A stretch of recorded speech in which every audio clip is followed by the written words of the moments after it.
Amori is simply put a digital time capsule from parent to child. So in here, we guide parents through this process of legacy creation with pre-prompted topics that are age appropriate. And because they're age appropriate, it has that digital, like a time capsule aspect. Children can access the messages at their most relevant time and really grow up knowing their parent. So as they navigate through these different life stages, they can access the messages that are relevant and keep remembering them. Welcome to the Digital Legacy Podcast, where we talk about death and dying in the digital age. If you ever asked, how do I protect myself and those I love if something unexpected happened to me? You're in the right place. I'm your host, Niki Weiss, and together we'll explore how to protect yourself in a world where both your physical and digital legacy leave a lasting impact.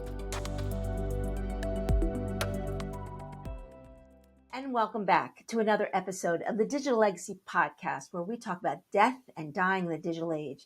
And today my guest is Sue Park. Sue, we met on LinkedIn because I was doing research on those people that are in the emerging death tech space. And it was your app that I found. It was intriguing, but you also have a story. So please share with the audience what got you to this unique space in the death tech industry. Yeah. Hi, Niki. I'm so happy to be here.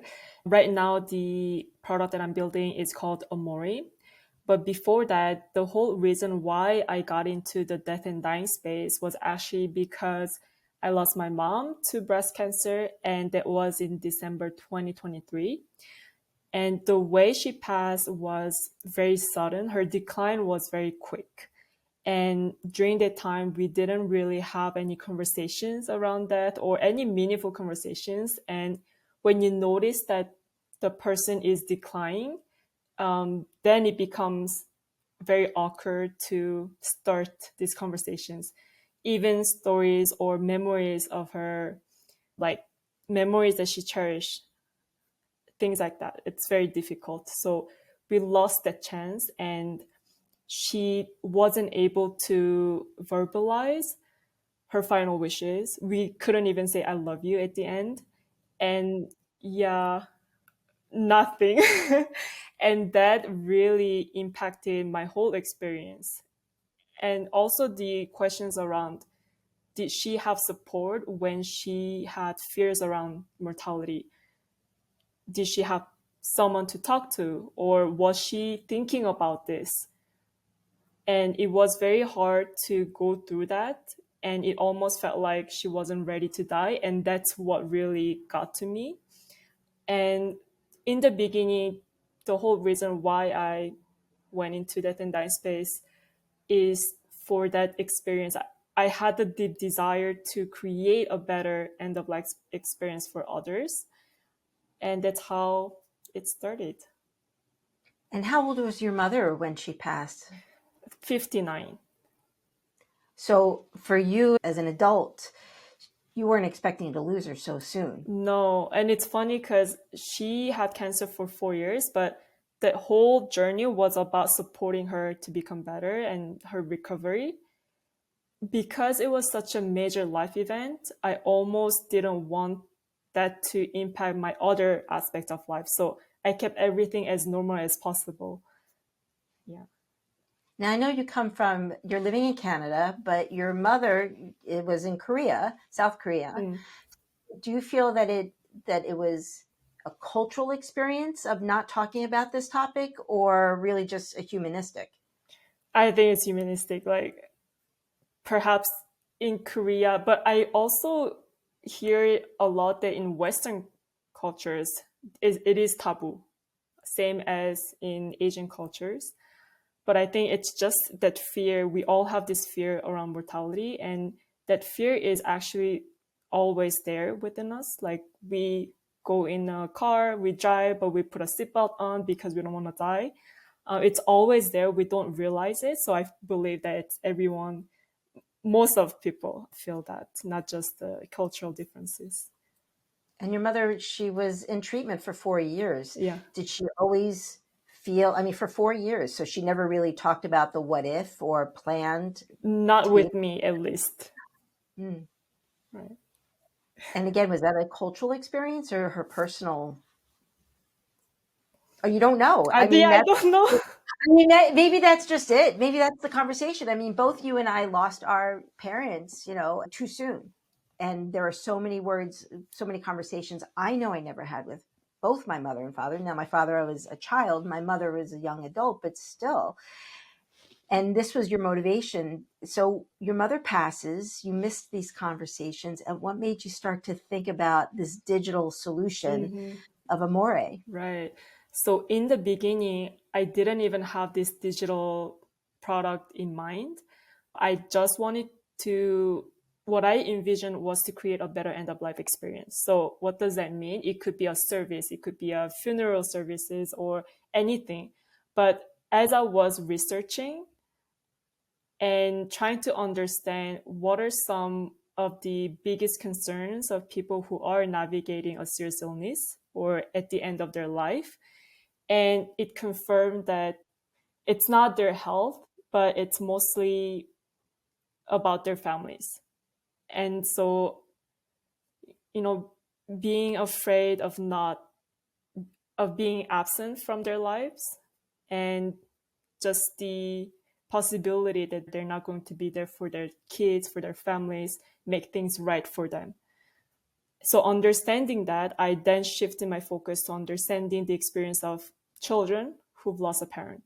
So that includes adult children like myself, and then like you, Niki, people who've lost their parent at a very young age. It was really combining that concern and the experience, the grieving journey of these children that got me to create Amori. So I wasn't necessarily focused on parents, but their voice was the strongest during my research, and that's how I came to create Amori. I mean, for me, having lost, let's say I was 11 when my father died, I never knew what he wanted, his wishes were for me, right? And that was also back in the 70s where talking about death and dying was not as normalized. We didn't have hospice back then. There was no bereavement counseling. So here I am as an adult, I'm still trying to figure like, oh, I wonder what my father would have said. Mm, And it's also before the digital age. So I have very few pictures right. that have survived. And now we have thousands of pictures that we take, and then how to store them and to tell a story. One thing I want to share about when it comes to children who lost a parent at a young age, I had the opportunity to speak with a gentleman. He's now in his 50s, 60s, and he lost his dad when he was 6. And the deep void he grows up with, he explains it as it's everything and nothing. Because you wonder about everything, but then you have no answer to. So that really taught me a little bit of what it feels to lose a parent at a young age. But it is a lifelong grieving journey for many people. And yeah, it can be very tough. So you never got to have those conversations with your mother? No. No. And when we talk about like these conversations, it could be what she wants after she passed, the planning part. It could, Oh, the actual like ceremony and yeah, yes. how to honor her. Uh-huh. She didn't even have those documented. No. My God. I believe she did have a conversation with dad, but very a short conversation. But it includes that, and also just like, were you happy to be my mom? Because sometimes regret is something that a lot of people go through. And same thing for me. I went through that phase, and what helped me is to think about good memories we had, but it's very hard to pinpoint. And everything is blurred already. And Yeah. so, and then I wonder, was she really happy to be my mom? Because I think about some moments where I made her sad. And I know what she would say, but it would be comforting for me to actually hear from her that she was happy and grateful for the time that we spent together. And for me, the thought of Amore, right? But How did you come up with the name? right, for us, so Amore, we are combining two Latin words. So amor, love, plus mori, death. So to give the perception that love that we have for loved ones go beyond death. Beyond the grave, Hmm. as we would say, you know, and it's true because for some people, that grieving process, to have those messages, like to be able to have had that message from your mother, your well wishes, I Yeah. wish for you, my blessing for you before I leave, to be able to have captured that on a, I'm going to say a digital platform, right? Because then it Mhm. can live forever. Might have helped in that grieving process. Have you, worked with any social workers or hospice professionals in presenting this concept? To few, yes, and they do see the value of it. Now, for I believe there's more people are open to doing it when they feel comfortable with talking about mortality. And it is a challenge, just like how it's challenging to encourage people to think about their mortality and to plan it. But yeah, a lot of social workers came to me and we had discussions. And yeah. No, well, I would think that by using your app, and we're going to show the audience how the app works, that it could actually start the conversation, start to, for people to at least Hmm. comfortable in telling their stories, realizing that maybe one day, not knowing when, but one day they might not be here. Right. I've had several clients that have been diagnosed with stage 4 cancer and have started a treatment and have lived for years. Hmm. And then, like your mother, where you just don't know, especially with a disease like cancer, it's like I call it the cliff disease. It's just like sometimes you're fine and then you just fall off a cliff with cancer versus some of the other terminal conditions. It's a slower decline, like Alzheimer's or dementia. But to be able to step into it, start to get comfortable using terms such as when I'm not here, Mm. my wishes for you. Yeah. If you could turn back time, how do you think your mother would have accepted? Like if you had come up with this idea while she was still around and been able to contribute to the development of it, what are some things she would have wanted to see for you? Sorry, what are some stuff? Or what are some of what are, let me rephrase the question. What are maybe some of the wishes she might have, like you probably felt them, but she just didn't express them? Mm. What I think she would have said. She always told me to have a good relationship with my sister, to look after our dad. That she was happy to see me one last time because, as we said, I was in Canada and she was in Korea. So I just had one day to spend with her, luckily. So things like that, I believe. Hey, Sue, can you tell us more about what Amori is and what it can do for its users? So Amore is a digital legacy tool, but mostly for emotional legacy. And Amori is, simply put, a digital time capsule from parent to child. So in here, we guide parents through this process of legacy creation with pre-prompted topics that are age appropriate. And because they're age appropriate, it has a digital, like a time capsule aspect. Children can access the messages at their most relevant time and really grow up knowing their parent.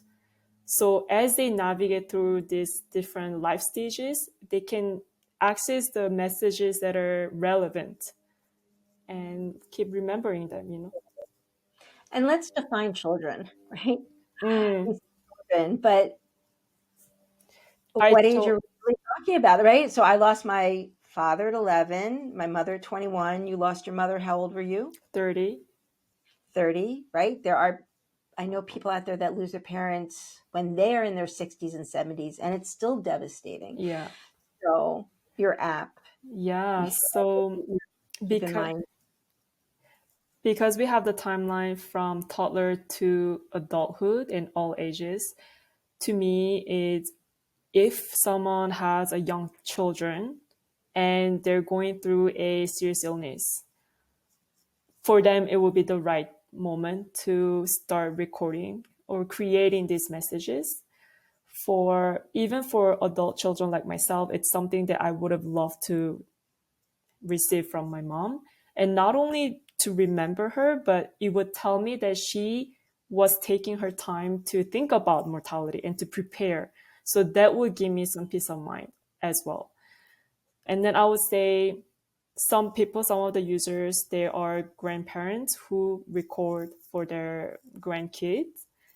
And if, a question that I want to share that I received is, what about I record these messages for my kid for him to turn 10 years old, but I'm still alive? And then what I want to share is, I've been keeping all these letters from mom, and there's a letter that she wrote to me 20 years ago. So I was 10 at the time. But I was rereading her letter a couple of months ago, and I understand different things. At the moment, I was too busy because that was the only letter she tried to write in English. And I was at the moment too busy telling her the grammar mistakes. And now I reread it, and she, one of the things that she said was, habit is a second nature, and I believe in you. And also, she mentioned how I've been studying hard, that I've been helping with the house chores, that I am a good daughter.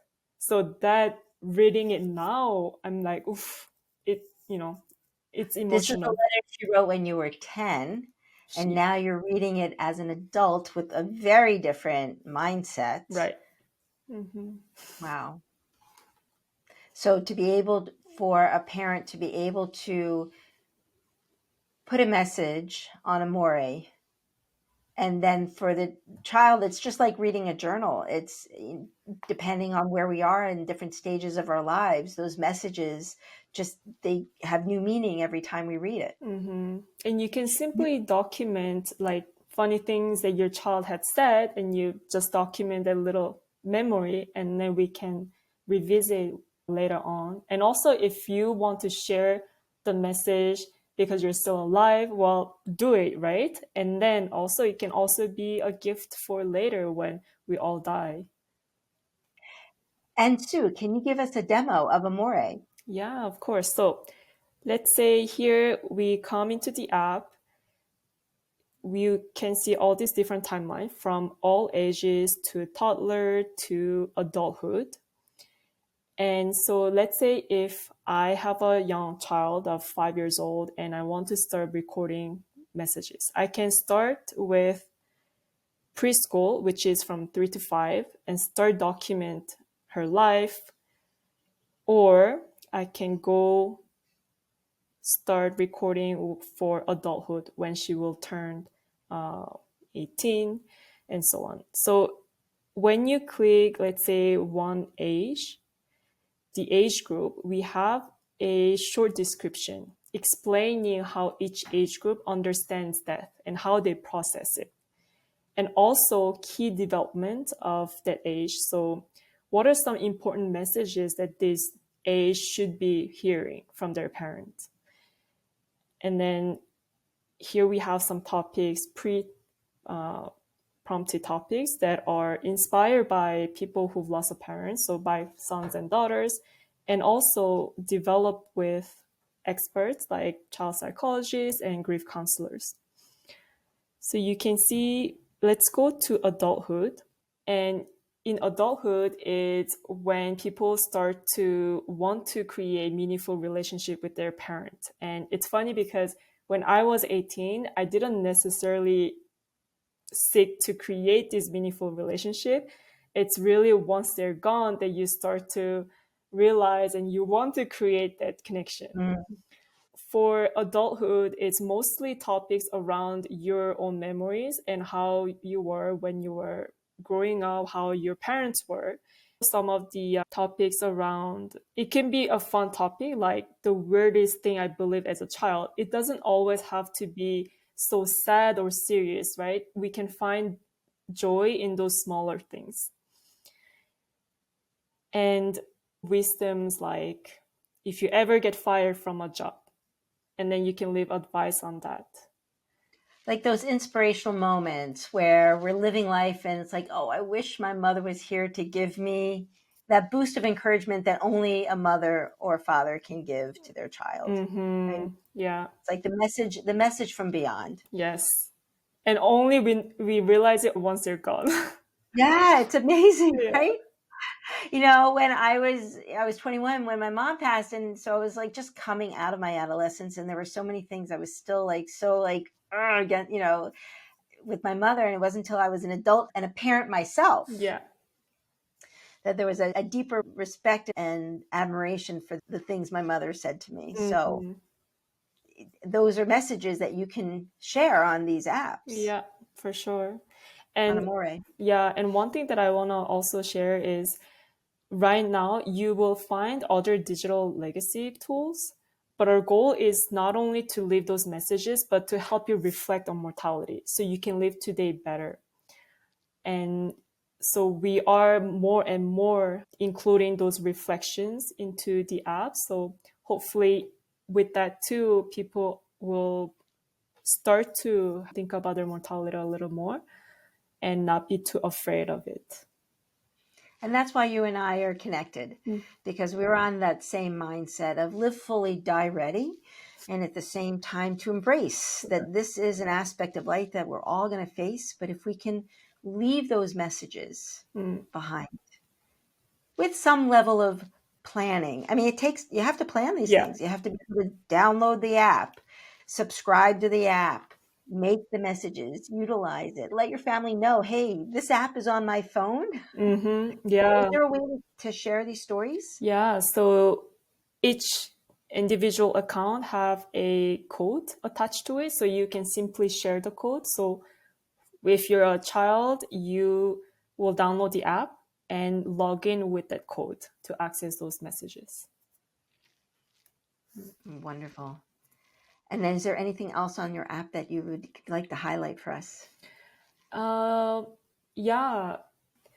So because we want to include the reflection part, for those who might have fears around mortality, we do give a free session with a chaplain. So that's a spiritual care counselor and a life and grief coach.